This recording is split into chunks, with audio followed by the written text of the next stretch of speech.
Hello everyone. Today's case hardly has any information, but it's a mystery that will hopefully be solved one day after two young siblings would disappear in the middle of the night in rural Alaska.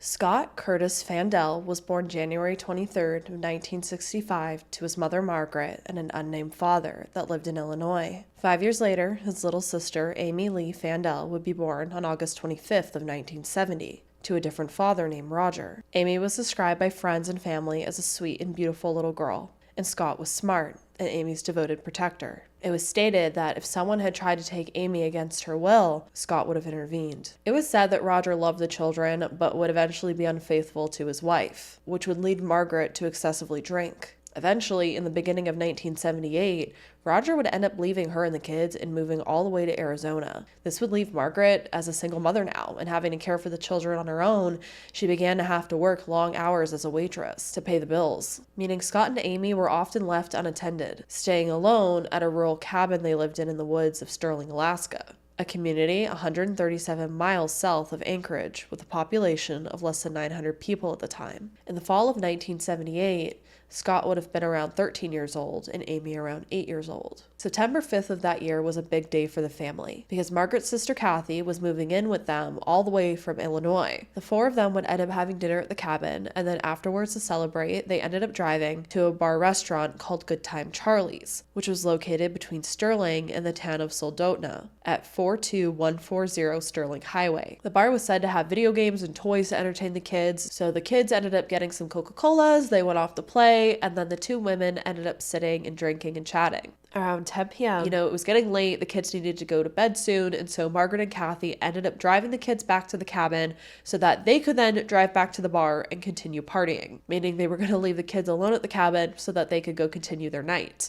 And before they left, Margaret ended up telling the kids not to stay up too late, and their Aunt Kathy ended up telling them to lock the front door. Now, that was apparently funny to Scott because the front door actually didn't lock properly. The lock was broken, so the kids couldn't lock the front door. And again, back in the 70s, people didn't often lock their doors anyways. I know people will argue and say they did, but there's just this overwhelming consensus that people felt safe enough to not lock their doors. So I guess the fact that the lock was broken, no one really cared that much. But I mean, I would have fixed that thing immediately.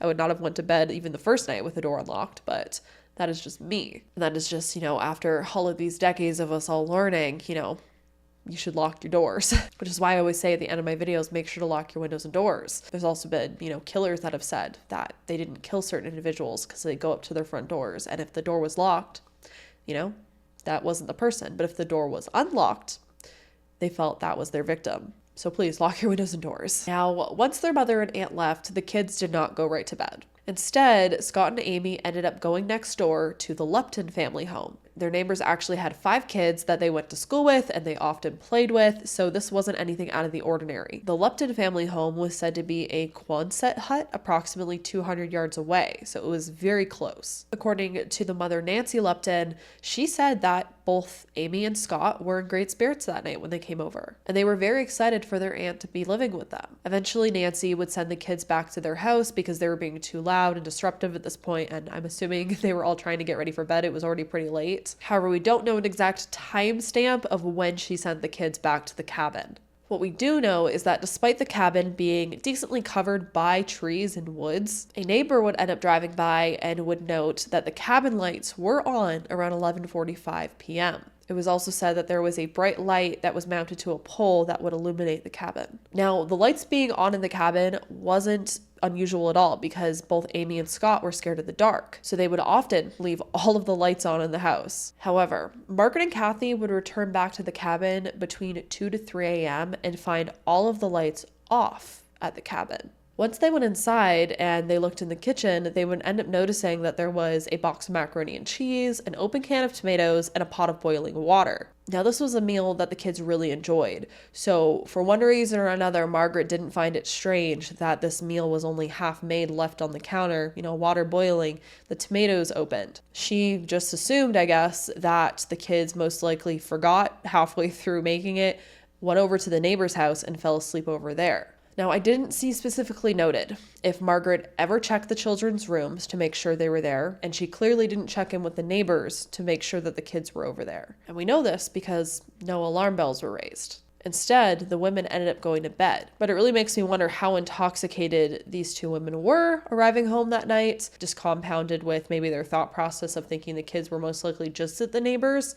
But there was no checking up on the kids, which I think is something that needs to be talked about here. Margaret didn't seem to make any efforts to make sure her children were safe that night. She just assumed that they were somewhere safe. And I'm sure in hindsight, she ended up beating herself up a lot about it. As morning came, which was now September 6th, Margaret ended up waking up and going to work around 8:30 a.m. and did not check on her children before leaving for work. Kathy then woke up around 12 p.m. and also didn't notice the kids anywhere, so she just assumed they were off at school. However, at some point that morning, Margaret would end up calling Amy's school to pass on a message to her, and that's when she was informed that Amy wasn't at school that day. And this would set alarm bells off for Margaret. However, it seems like her boss wouldn't let her leave work to go figure out where her kids were, which is crazy to me. Meanwhile, back at the cabin, the school bus would come and go without dropping either Amy or Scott off that day. And not long after, the Lupton kids would show up at the cabin asking if they could play with Scott and Amy, which is when Kathy began to realize now that something was definitely wrong. The Lupton kids would then inform Kathy as well that neither Scott or Amy had been at school that day and they hadn't slept over at their home. Kathy would end up calling Margaret to let her know what was going on, and then Margaret would immediately call the Alaska State Troopers. This phone call would be placed around 5:14 p.m., 17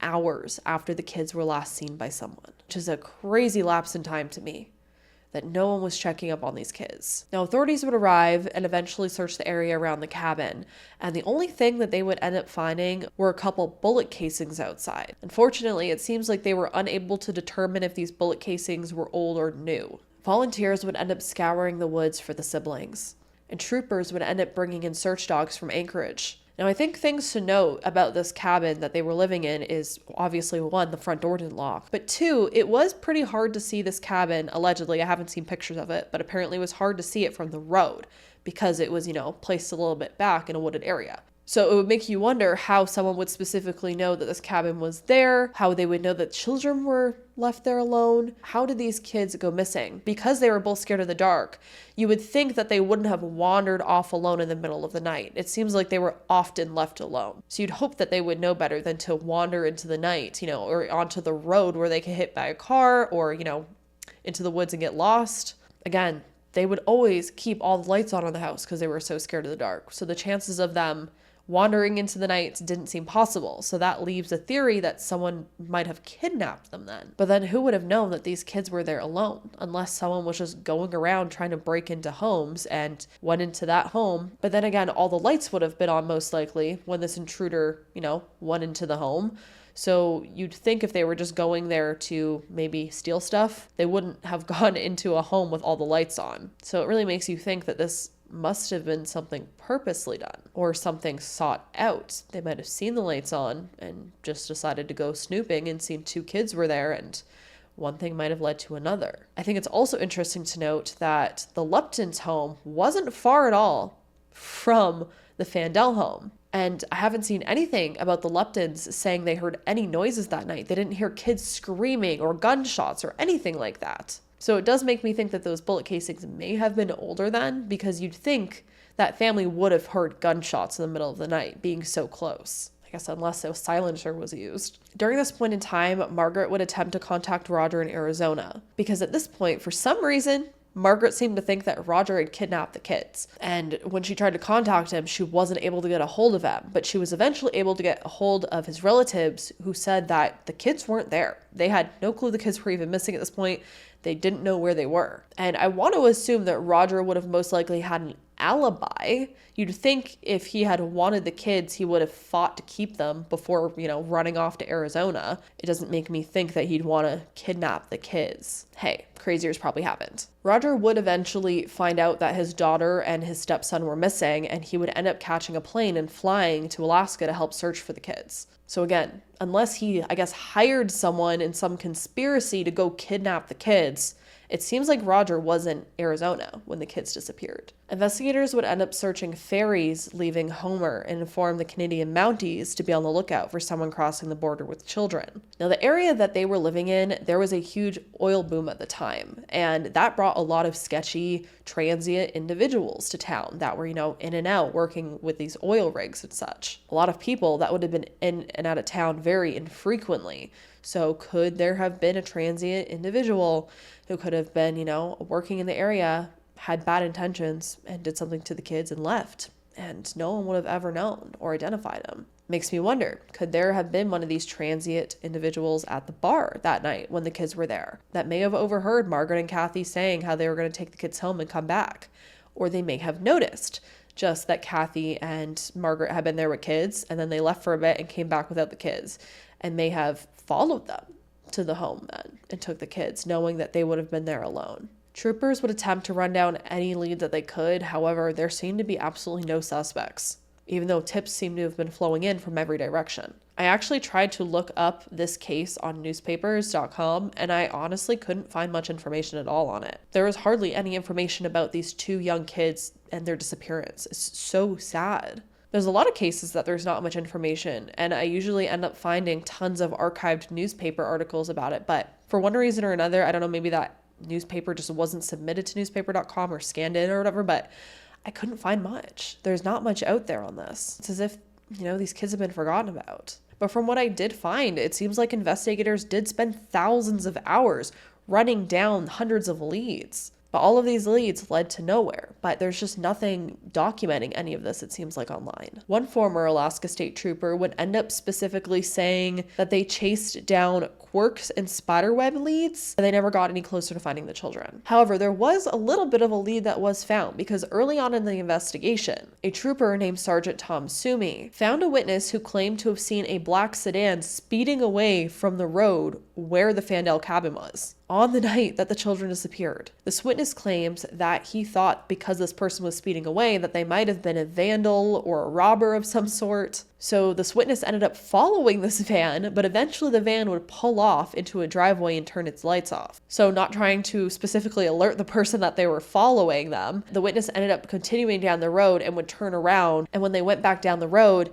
they saw the van pull back out and speed away again. Now, Sumi would end up tracking this black sedan down and figured out that it belonged to two carnival workers. Now, as we know, carnival workers are usually pretty transient, and these workers were from the East Coast, and it would turn out that Margaret had let them crash at her place in late August. So the trooper felt like he had a solid lead at this point, and he would end up tracking these men all the way to Maryland. And when he ended up confronting these men, they would actually admit that they had been in the area of the cabin that night. However, it also seems when the timeline was looked into and when alibis were established, the witness would admit that he may have actually seen their vehicle the night after the kids disappeared. So that's why it seems like nothing came of this, even though it's very sketchy to me that if you were just in the area, like maybe stopping by to say hi again to someone that, give a good deed to you, that you would then like speed away and then like hide your vehicle and then speed away again. Like, it's just very strange. But while all of this was going on, the family was pointing fingers at each other. Roger actually suspected his Uncle Herman had killed the kids, but there's no information as to why he thought his Uncle Herman would have done something. Meanwhile, his Uncle Herman was pointing his finger at Roger, saying Roger did it. Eventually, police would actually dig up Herman's yard looking for the children's bodies, and he would very publicly say he was not happy about this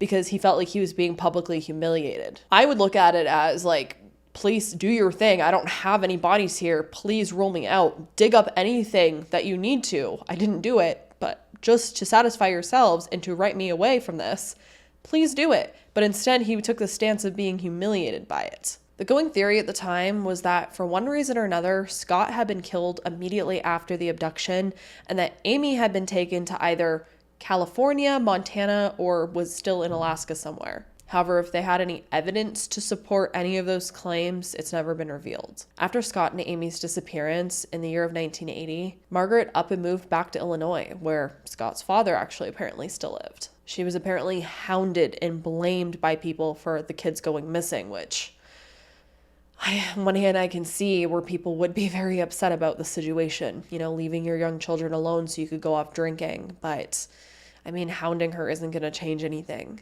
I'm sure, as I said, that she felt extremely guilty about it all. But again, back in the 70s and the 80s, this was not that uncommon as people think it seems like, that people would leave young children to run around alone and take care of themselves while the adults went and did adult things. But it seems like she was very publicly shamed for this. And at the same time, it seemed like psychics were also whispering in her ear about a lot of their theories about what happened to the kids. And because of all of this, apparently it caused her to spiral into an even deeper depression and even deeper in her alcohol abuse. But eventually it seems like her life, got better. It seems like she met a nice man, she quit drinking, and she got remarried. When she was interviewed in 1988, she was still hoping that eventually Amy and Scott would be brought back to her. And she wanted to believe that her kids were still alive somewhere out there. However, in an interview that was done around the same time period, Roger wasn't as hopeful. He really thought that Scott would have tried to contact him if he was able to. So, from the little evidence that we do have, it does seem to me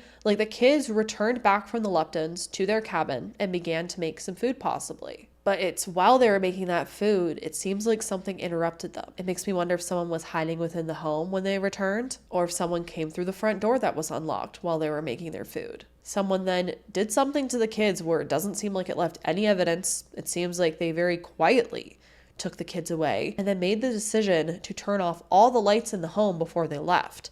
So it makes me wonder if there may have been more than one person involved, or if maybe they tied the children up so the kids couldn't, go anywhere.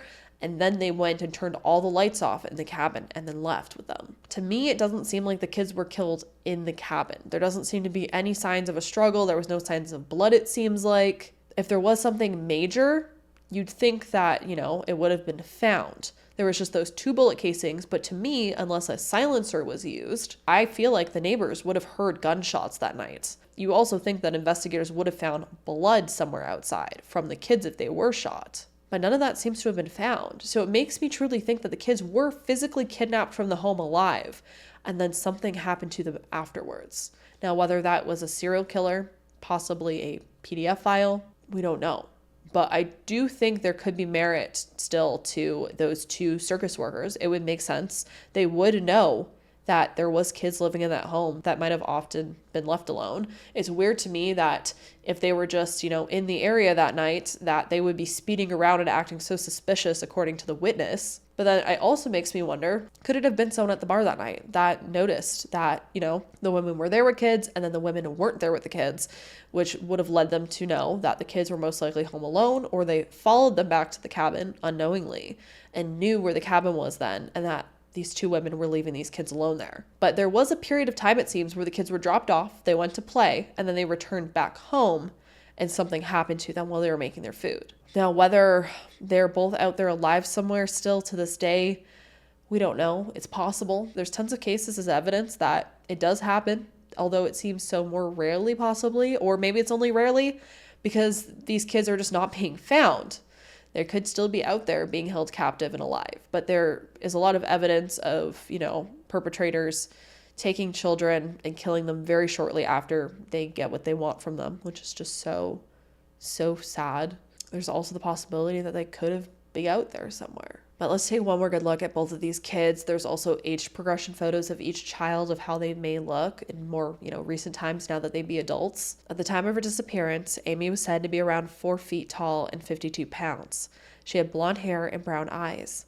She was last seen wearing a red long-sleeve turtleneck sweater, a red polyester vest with light and dark blue stripes, and jeans. She had on green socks, blue tennis shoes, or tan crepe sole Mary Janes, and wore a matching ring and necklace with small red stones and a chain bracelet with a gold-colored heart. At the time of his disappearance, Scott was said to be 4 foot 11 inches tall and around 74 pounds with brown hair and blue eyes. He was last said to be wearing a white polo shirt with blue stripe and red piping, jeans, and brown nylon suede sneakers. He was known to carry rocks in his jacket pocket and possibly carry a buck folding knife. If you have any information that could crack this case, if you know something, please say something. These children have been missing for far too long, and there's far too little coverage on this.